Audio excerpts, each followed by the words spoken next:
Russia ইউক্রেনে drone ব্যবহারের কারণে যেভাবে বদলে যাচ্ছে আধুনিক যুদ্ধ ব্যবস্থা। রাশিয়া ইউক্রেন যুদ্ধে নজিরবিহীন সংখ্যায় ব্যবহার করা হচ্ছে ড্রোন। কয়েক হাজার ড্রোন এই যুদ্ধে শত্রুর গতিবিধির উপর নজর রাখা, আর্টিলারি ও বোমার লক্ষ্যবস্তুকে গাইড করার দায়িত্বে পালন করছে।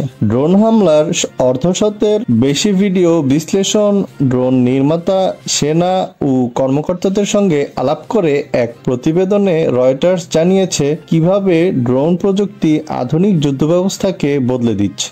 কার্যকর অস্ত্র হিসেবে রাশিয়া ও ইউক্রেন দুই পক্ষের কাছেই ভরসার নাম হয়ে উঠেছে ছোট আকৃতির সস্তা এই ড্রোনগুলো। এসব ড্রোনের গায়ে বিস্ফোরক জুড়ে দিয়ে প্রতিপক্ষের মিলিয়ন ডলারের ট্যাঙ্কেও অনায়াসে ধ্বংস করা যাচ্ছে। এতে খরচ পড়ছে কেবল $500 মতো। ড্রোনের আকার, ব্যাটারি ও বিস্ফোরকের উপর নির্ভর করে এগুলোর পাল্লা 5 থেকে 20 কিলোমিটার পর্যন্ত হতে পারে।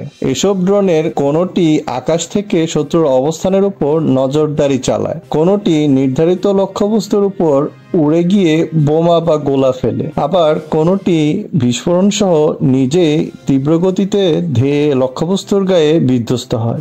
দুজন সৈন্যের একটি দল এই ড্রোনগুলো পরিচালনা করেন। তাদের একজন রিমোট কন্ট্রোল ও হেডসেট ব্যবহার করে ড্রোনটি উড়ান, অন্যজন ট্যাবলেট কম্পিউটারের পর্দায় ম্যাপের উপর নজর রেখে পাইলটকে নির্দেশনা দেন। এই বছর প্রায় 10 লাখ আক্রমণকারী ড্রোন বানানোর পরিকল্পনা করছে ইউক্রেন সরকার। প্রতিদিনের আরো তাজা খবর শুনতে চাইলে আমাদের চ্যানেলটি সাবস্ক্রাইব করে রাখুন। আমাদের ভিডিওটি যদি ভালো লেগে থাকে তাহলে ভিডিওটিতে অবশ্যই লাইক দিবেন। আপনাদের একটি লাইক, কমেন্ট, সাবস্ক্রাইব আমাদের অনেক অনুপ্রাণিত করে নতুন নতুন আরো খবর আপনাদের সামনে তুলে ধরতে। তো বন্ধুরা, সবাই ভালো থাকবেন। দেখা হচ্ছে নতুন কোনো ভিডিওতে। আল্লাহ হাফেজ।